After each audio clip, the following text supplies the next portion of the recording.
കേന്ദ്ര വിദ്യാഭ്യാസ മന്ത്രി പാർലമെന്റിൽ പരസ്യമായി തമിഴ്നാട്ടിലെ ആളുകളെ അപമാനിക്കുക എന്ന് പറഞ്ഞാൽ എന്താണ് അല്ലേ? ഏതു വിദ്യാഭ്യാസ മന്ത്രിയാണെങ്കിലും BJP എന്ന് പറയുന്ന വിചിത്ര പ്രസ്ഥാനത്തിൽ നിന്നുള്ളവരാണെങ്കിൽ ഇതിനപ്പുറവും പറയാൻ മടിക്കുകയില്ല. അതാണ് അവരുടെ സംസ്കാരം. പിന്നെ സത്യസന്ധമായ വാർത്തകൾക്കും അവലോകനങ്ങൾക്കുമായി ചാനൽ സബ്സ്ക്രൈബ് ചെയ്യാൻ മറക്കല്ലേ. പാർലമെന്റിലെ ചോദ്യോത്തരവേളയിൽ നാഷണൽ എഡ്യൂക്കേഷൻ പോളിസിയെക്കുറിച്ചും അതിനോടുള്ള തമിഴ്നാട്ടിലെ ഗവൺമെന്റിന്റെ എതിർപ്പിനെക്കുറിച്ചും സംസാരിക്കുമ്പോഴാണ് കേന്ദ്ര വിദ്യാഭ്യാസ മന്ത്രി ഇത്തരത്തിൽ വളരെ അതിരുകടന്ന് സംസാരിക്കുന്നത്. ഇദ്ദേഹം ഒഡീഷയിൽ നിന്നുള്ള BJPയുടെ പാർലമെന്റ് അംഗമാണ്. ഇദ്ദേഹം ഇംഗ്ലീഷിലാണ് സംസാരിക്കുന്നത് എങ്കിലും അദ്ദേഹത്തിന്റെ ഇംഗ്ലീഷ് കേൾക്കുമ്പോൾ സാമാന്യ വിദ്യാഭ്യാസമുള്ളവർക്ക് മനോവിഷമം തോന്നും എന്നുള്ളതിൽ തർക്കമില്ല. എന്നിരുന്നാലും അത്യാവശ്യം ഒപ്പിച്ച് അർത്ഥം മനസ്സിലാകുന്ന രീതിയിൽ സംസാരിക്കുന്നുണ്ട് എന്നതിനാൽ ഓക്കെയാണ് എന്ന് വേണമെങ്കിൽ പറയാം. എങ്കിലും ഇപ്പോഴത്തെ കാലത്തെ ഒരു രാജ്യത്തിന്റെ വിദ്യാഭ്യാസ മന്ത്രി ആയിരിക്കുമ്പോൾ വളരെ ഫ്ലുവൻ്റായി ഇംഗ്ലീഷ് സംസാരിച്ചെങ്കിൽ നന്നായിരുന്നു എന്നാണ് എൻ്റെ അഭിപ്രായം. ആദ്യം ഇദ്ദേഹത്തിന്റെ വാക്കുകൾ നമുക്ക് കേൾക്കാം. They are dishonest, my dear friends. They are dishonest. They are not committed to Tamil Nadu students. They are ruining the future of Tamil Nadu students. Their only job is to raise language passion. They are doing politics. They are doing mischief. This is unfortunate in the federal state. They can't put allegation against government of India. They are misleading nation. They are doing injustice. They are doing injustice to students of Tamil Nadu. They are ruining the future of Tamil Nadu students. They are not doing justice. They are undemocratic, uncivilized. They are undemocratic, uncivilized. They are devouring the right of Tamil Nadu students. കേട്ടല്ലോ പറഞ്ഞത്. തമിഴ്നാട്ടിലെ ആളുകൾ civilised അല്ല, democratic അല്ല. അവർ തമിഴ്നാട്ടിലെ വിദ്യാർത്ഥികളോട് അനീതിയാണ് കാണിക്കുന്നത്. അവർ വിദ്യാർത്ഥികളുടെ ഭാവി നശിപ്പിക്കുകയാണ്. കേന്ദ്ര വിദ്യാഭ്യാസ മന്ത്രിയുടെ വാക്കുകൾ. ഇദ്ദേഹം പറയുന്ന 50% മനസ്സിലാക്കാൻ വലിയ ബുദ്ധിമുട്ടാണ്. ഇയാൾ ഇത്രയും നിന്ദ്യമായ, നീചമായ, വൃത്തികെട്ട വാക്കുകൾ പറയുമ്പോഴും സ്പീക്കർ ഓം ബിർള എലി പുന്നല്ല് കണ്ടതുപോലെ നോക്കി ഇളിക്കുകയാണ്. എന്നാൽ പ്രതിപക്ഷത്തുള്ള ആളുകൾ സംസാരിക്കുമ്പോൾ ഇയാളുടെ മുഖം എപ്പോഴും കറന്നല് കുത്തിയതുപോലെയാണ്.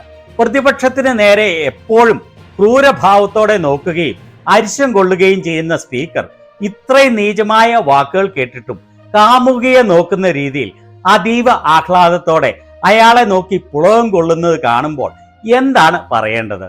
ആന്ത്രപ്പോളജിയിൽ MA ബിരുദമുള്ള ആളാണ് ഈ വിദ്യാഭ്യാസ മന്ത്രി. അങ്ങനെയുള്ള ഒരാളുടെ ഇംഗ്ലീഷ് പരിജ്ഞാനം ഇങ്ങനെയാണെങ്കിൽ ഈ രാജ്യത്തിന്റെ അവസ്ഥ ഒന്ന് ഓർത്തു നോക്കണം. ഇയാളാണ് പറയുന്നത് തമിഴ്നാട്ടിലെ ജനങ്ങൾ സിവിലൈസ്ഡ് അല്ല എന്ന്. അവർ ജനാധിപത്യത്തിന് വിരുദ്ധമാണെന്ന്, വിദ്യാർത്ഥികളുടെ ഭാവി നശിപ്പിക്കുകയാണെന്ന്. കേന്ദ്ര വിദ്യാഭ്യാസ മന്ത്രിയുടെ, അതും MA ബിരുദമുള്ള വിദ്യാഭ്യാസ മന്ത്രിയുടെ ഇംഗ്ലീഷ് പരിജ്ഞാനം ഇത്രത്തോളമാണെങ്കിൽ സംഘികളുടെ വിദ്യാഭ്യാസ പരിഷ്കാരം എത്രത്തോളം മികച്ചതായിരിക്കുമെന്ന് വ്യക്തമാണല്ലോ. ഈ പറയുന്ന ഇയാളാണോ സംസ്കാരമില്ലാത്തത്, അതെയോ വിദ്യാഭ്യാസവും വിവരവും സംസ്കാരവുമുള്ള തമിഴ്നാട്ടിലെ ജനപ്രതിനിധികളും ജനങ്ങളുമാണോ? ഓർക്കണം, ഇയാൾക്ക് ബിരുദാനന്തര ബിരുദമുള്ള ആന്ത്രപ്പോളജി മനുഷ്യത്വത്തെക്കുറിച്ചും മനുഷ്യന്റെ സ്വഭാവത്തെക്കുറിച്ചും സംസ്കാരത്തെക്കുറിച്ചും സമൂഹങ്ങളെക്കുറിച്ചും ഭാഷാരീതികളെക്കുറിച്ചും ഒക്കെയുള്ള പഠനമാണ്. അതേക്കുറിച്ച് പഠിച്ച് ബിരുദാനന്തര ബിരുദം എടുത്ത ആളുടെ മനുഷ്യത്വവും സംസ്കാരവും ഭാഷാ പ്രാവീണ്യവും അപാരം തന്നെയെന്ന് പറയാതെ വയ്യ. ഇയാൾക്കെതിരെ 5 കേസുകളാണ് നിലവിലുള്ളത്. അതായത് സമൂഹത്തിൽ വിദ്വേഷം വിതയ്ക്കുന്ന പ്രസംഗങ്ങൾ നടത്തിയതിനും ഭാഷയുടെയും ജാതിയുടെയും മതത്തിന്റെയും പേരിൽ ആളുകളെ ഭിന്നിപ്പിക്കുന്ന പ്രവൃത്തികൾ നടത്തിയതിനുമാണ് ഇയാൾക്കെതിരെ കേസുള്ളത്. അങ്ങനെയുള്ള മതവിദ്വേഷം വിളമ്പുന്ന ആളാണ് കേന്ദ്ര വിദ്യാഭ്യാസ മന്ത്രി. അത് പറഞ്ഞിട്ട് കാര്യമില്ല എന്ന് അറിയാം. കാരണം BJPയിലുള്ള ബഹുഭൂരിപക്ഷം ആളുകളും ഹിന്ദു മുസ്ലിം കളിക്കാൻ മാത്രം അറിയുന്നവരാണ്. അതാണ് അവരുടെ യോഗ്യത തന്നെ. ഒന്ന് ഓർത്തു നോക്കണം, കൗബെൽറ്റിലുള്ള നോർത്ത് ഇന്ത്യയിലുള്ള ഡിഗ്രിക്ക് പഠിക്കുന്ന വിദ്യാർത്ഥികളിൽ വലിയൊരു ശതമാനത്തിനും സ്വന്തം മാതൃഭാഷ പോലും ശരിയായി എഴുതാനും വായിക്കാനും അറിയില്ലാത്തവരാണ്. ഇംഗ്ലീഷിനെ കുറിച്ച് പറയുകയും വേണ്ട. പാർലമെന്റ് ഇലക്ഷൻ സമയത്ത് നമ്മൾ കണ്ടതാണ്. നരേന്ദ്രമോദി ശ്രേഷ്ഠ യൂണിവേഴ്സിറ്റി പദവി കൊടുത്ത ഗൽഗോട്ടിയ യൂണിവേഴ്സിറ്റിയിലെ വിദ്യാർത്ഥികൾ സ്വന്തം മാതൃഭാഷയായ ഹിന്ദി പോലും വായിക്കാൻ ബുദ്ധിമുട്ടുന്നത്. അങ്ങനെയാണ് സൗത്ത് ഇന്ത്യ ഒഴികെയുള്ള സ്ഥലങ്ങളിലെ ബഹുഭൂരിപക്ഷം ഡിഗ്രി ലെവലിലുള്ള വിദ്യാർത്ഥികളുടെ വരെ അവസ്ഥ. അങ്ങനെയുള്ള ആളുകളാണ് സൗത്ത് ഇന്ത്യയിലെ സംഖ്യകൾ ഒഴികെയുള്ള വിദ്യാഭ്യാസവും വിവരവും സംസ്കാരവും ഉള്ളവരെ സംസ്കാരം പഠിപ്പിക്കാൻ വന്നിരിക്കുന്നത്. തമിഴ്നാട്ടിൽ നിന്നുള്ള MP ആയ കനിമൊഴി ഇയാൾക്ക് തക്കതായ മറുപടി കൊടുക്കുന്നത് കേട്ടുകൊള്ളും. കേന്ദ്ര വിദ്യാഭ്യാസ മന്ത്രിയുടെ ഇംഗ്ലീഷും കനിമൊഴിയുടെ അനായാസമായ വളരെ ഫ്ലുവൻ്റായ കൃത്യമായ ഇംഗ്ലീഷും തമ്മിലുള്ള വ്യത്യാസം അറിയുമ്പോൾ തന്നെ ഈവൻ വിദ്യാഭ്യാസമുള്ള സംഖ്യകളുടെ ദയനീയാവസ്ഥ വ്യക്തമായി മനസ്സിലാവും. Very pained and hurt that the minister, in his reply in parliament today, has called the members of parliament, the Tamil Nadu government and the people of Tamil Nadu uncivilized.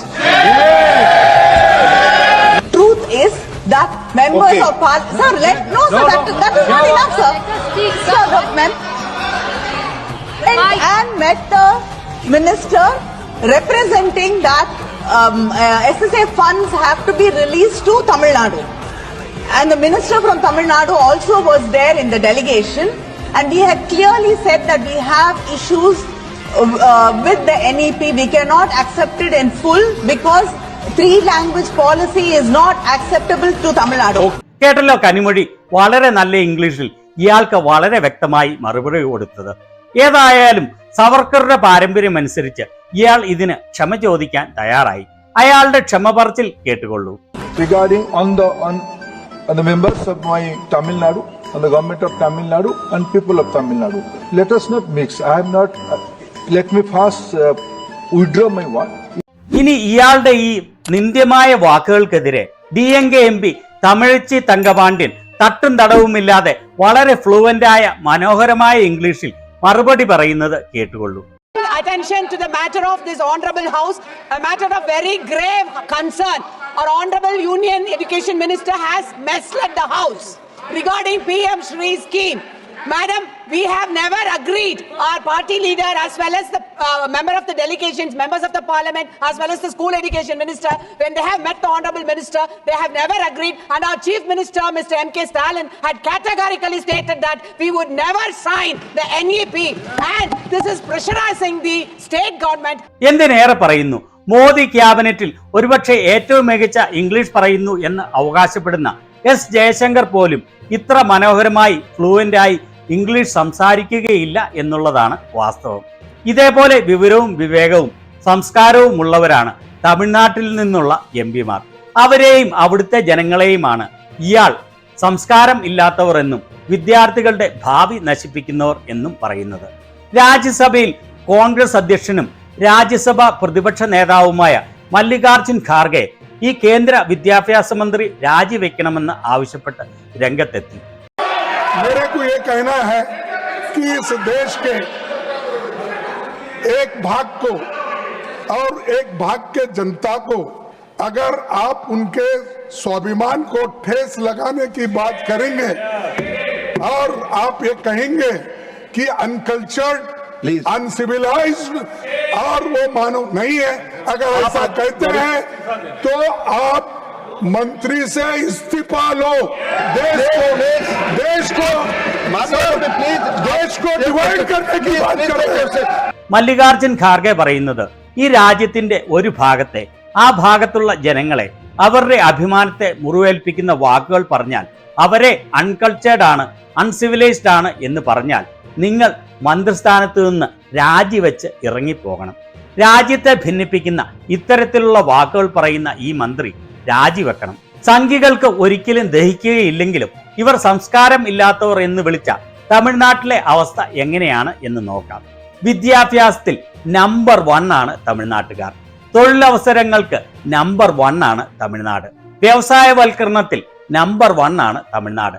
ഇന്ത്യയിലുള്ള വരുമാനത്തിൽ ഏറ്റവും മുൻപിലുള്ള സംസ്ഥാനങ്ങളിൽ ഒന്നാണ് തമിഴ്നാട്. മുസ്ലിം ആയതിന്റെ പേരിൽ ആരെയും തല്ലിക്കൊല്ലുകയോ ഹിന്ദുക്കളെയും മുസ്ലിങ്ങളെയും തമ്മിലടിപ്പിക്കുകയോ ചെയ്യുകയില്ല. സ്ത്രീ സുരക്ഷയിൽ എല്ലാ കൗബൽറ്റ് സംസ്ഥാനങ്ങളെക്കാളും വളരെ മുൻപിലാണ് തമിഴ്നാട്. ഇന്ത്യയിൽ ഏറ്റവും വേഗത്തിൽ വളരുന്ന സംസ്ഥാനങ്ങളിൽ ഒന്നാണ് തമിഴ്നാട്.